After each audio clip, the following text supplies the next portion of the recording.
out the Hellcurt, and this is actually a really crucial match for both of these teams. But despite all that, despite all the pressure, Soren will play the Hellcurt.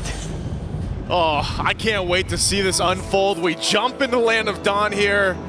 A Hellcurt in the hands of Zorn, and the crowd is ready to watch this one unfold as Vamos looks to go and get a victory with a lineup that, you know, is not typical, but maybe it's expected for a team like this. And Maycam Evolve, can they make this work? Because I think Gideon even put it well, you know, playing around the fact that this real-world manipulation from the Eve is going to be so crucial to be able to go ahead and secure kills, secure objectives even, but then you can play into it by utilizing the fact that you have a Tigreal and Marquinhos here on this Hilda. Yeah. You know, he's running, he's got the mobility to move around, the sprint to help with it. A lot of action already early on for this Lith Wanderer. It's going to be secured though by Team Vamos. So that's the thing, Egon. What do you think? Oh, hold on. Oh. Whoa. The problem a while ago was how do you break the formation of Feshe and how do you break the formation of Eve? And even without, there was Soren, that's how you answer to stop the real world manipulation. Have a Hellcurt that could go in anytime, can go for the backline, doesn't have to go for the front, especially paired up with the Dark Nightfalls. They can easily really target Feshe in here, but the problem is it's kind of a glass cannon lineup because if they get beaten up during their lanes, but Soren with an aggressive play onto Marquinhos gives the first blood to Chibi, and that's what you want if you're Team Vamos, your aggression actually paying off. I love to hear it, man. The crowd, like, even when it's synced up so well with electrifying beats, the crowd cheers, and then they get that first blood, they get the kill there in the hands of Chibi nonetheless. And this is going to be, you know, he is one of the players out there. He's one of those junglers that loves to pick heroes like this, and he gets a lead, and it's going to be kind of devastating, you know, and to deal with, especially early on. They're going to fight again. Very aggressive play once again from Team Vamos, but Maycam Evolve is ready to counter-attack with the first kill onto Aurora. Make it next one is Marquinhos, and they're not even done as Zorn goes in with the Petrify plus the Deadly Stingers. A 3-kill play from Team Vamos. Yeah, that's Zorn, you know, the guy that a lot of people love to watch, and I don't know, man, there's tons of fantastic Roam players in M6 alone. I don't know why more people don't want to play Roam. Okay, we have to count at this point how many emotes Soren has been playing out, but Team Vamos extending their aggression onto the orange buff of Maycam Evolve. Here comes the real manipulation coming in from Feshe.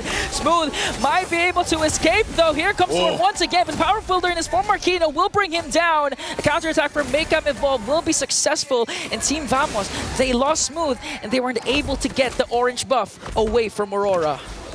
This is probably, I mean, at least today anyway. I know we're only 3 games in, but this is the most jam-packed first, 3 minutes that we've had so far.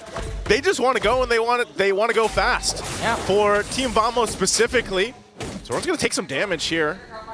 Don't think he's going to do much more, and he's going to go back to base. Didn't have the Petrify too, but you know, that's the thing. I'm wondering, Maycam Evolve, how can they go ahead and adjust to this? You know, when this comes to be the case in an early game and you're just kind of trying to catch up, you know, trying to catch your breath, the pace is being set by the other team, you've got to keep that cool head. You know, you got to kind of keep things together, or some teams like to just go and brawl it out. Now for Maycam Evolve, with the lineup that they have the capacity to go ahead and match that energy, match that pace that Team Vamos is trying to set here.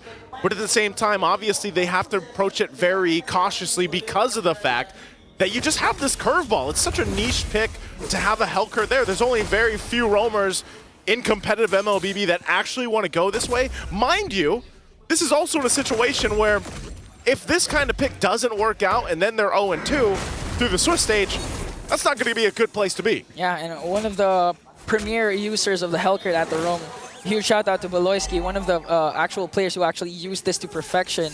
And now Soren is channeling his inner Baloyski up against Maycam Evolve. And going back to your question, what can Maycam Evolve do?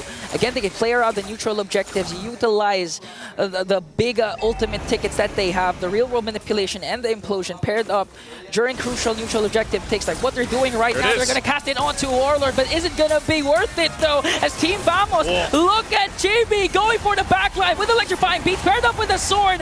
Petrified just to bring down Fishin. Here comes AOG onto Aurora, and they're gonna take a double kill for Chibi. And Smooth is not even done, going right after Marquino. And now Team Vamos. This is the aggression the Malaysians want to see from their hometown team. That's what I'm saying, man. You know, you get the setup, you get the implosion, but then the lights are turned off and you don't know where to follow up on, and you're just caught out by yourself. For Team Vamos, they're going to keep putting the pressure now on the side of the jungle. They've got 2 turtles. It looks like they want to take a buff. Okay, here comes Super Noel once again, but the damage is just too much for them to handle. Spoon picks up another kill, and they will successfully take away the orange buff of Maycam Evolve. I don't know, Ingan, when you think about it, the Elkert pick is actually genius, because you know that Maycam Evolve wants to play around those ultimates that you mentioned earlier. But even if you get the setups and you can't see anything, what do you do? You know, you just go blind to punching around. That's kind of the situation that Maycam Evolve finds himself in. And, you know, let's be honest too, the part of it is you got to Beatrix, you got to be able to farm up, do your thing, and get the items that you need, but it's still the same case later on in the game where you really then have to protect.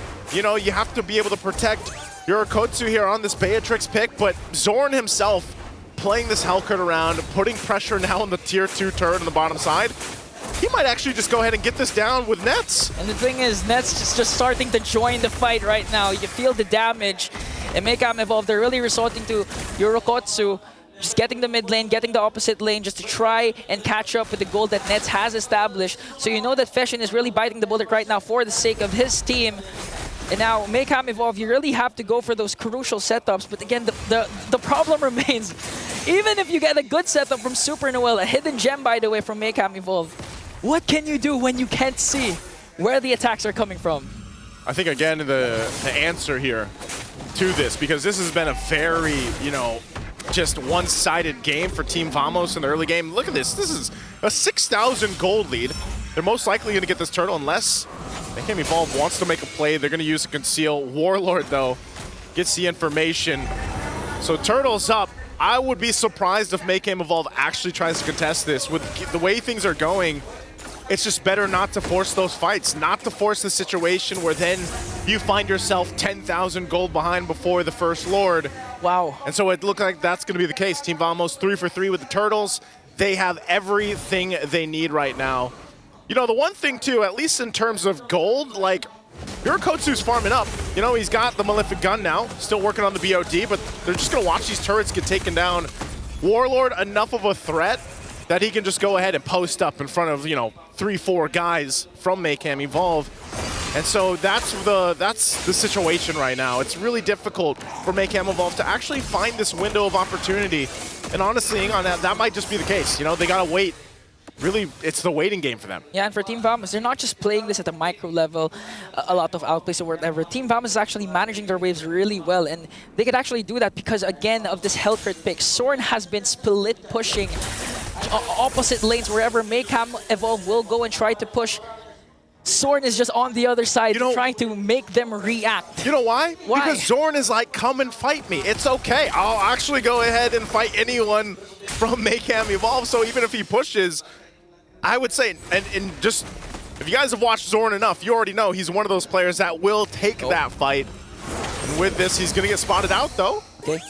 Manages to escape and dash out, though. But the thing is, what I like about Team Vamos' composition is Warlord isn't required or pressured to be the main initiator, because so far Zorn has been doing it with his dashes in, with his Petrify, and with Warlord's kit, with the AOG. It can actually be, it can actually assist whatever Zorn's initiations will be done. So right now, Team Vamos has a good position to extend the lead once again, take this Lord away, not let Maycam Evolve contest, and even then with the first Lord, they can actually take down at least one base turret against Maycam.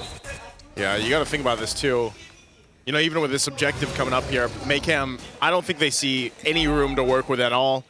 It's just going to be cut off from Team Vamos. I don't think they see anything at all. Yeah, like literally and figuratively, right? I mean, at this point, and that's why I'm saying, like, realistically, you have to think about what are the chances with this lineup for Maycam Evolve. How do they turn it around? How do they bring it to their favor? You guys saw from the previous game where it was just a game of discipline and kind of stalling out, but that's when you had a hero that was meant to, you know, stall games out, stack up, and turn tides. But when you look at the lineup that they have, who you're looking at here, you know, like the panel mentioned with Feshin, yeah, you can set up a good base and objective real-world manipulation, but do you have the items to turn those fights around? Because you're relying on a Beatrix to be able to do that. Yeah, you have a great setup potential. Aurora, too, with Azuyo, but even then, if he jumps in, he might just get petrified and caught out, you know? And Nets hasn't had to do much at all, but this is a Bruno, this is a hero pick that is at the top of the winning rate standings, and all he's been doing is farming up. He hasn't had to join any fights, and he's already got the Malefic Gun, the Berserker's Fury, and the Haas Claws. So that is what is so difficult for Mayhem Evolve to make this work. They're going to have to defend against this because all lanes being pushed in, and the shields are already down too early on. Team Vamos might be looking to end a game early. There's the jump. AOG gonna zone out the members of Mayhem Evolve to try and take down Inhibitor up top. Look at Nets, just aggressive as he can be with Smooth by his side. Lord is still up. Team of Vamos was able to take down Inhibitor up top. Now they're gonna work on the middle lane. They still have minions and Mayhem Evolve. They still have the kit to go, but here comes the Dark Nightfalls. Real World Manipulation will be casted, but all of a sudden, Feshin just got blasted down. Marquino as well. Yurikotsu is left to defend for himself. He will take down Soren and Chibi, but Team Vamos moments away from taking down Mayhem Evolve. Here comes Super Noel though. He's gonna use a Secret Hammer to try and delay the minion push. They lost the minions, but Team Vamos has one down bottom, and they're gonna take down Inhibitor down bottom as well. And moments away, Vamos will give Malaysia their very first win in M6. A very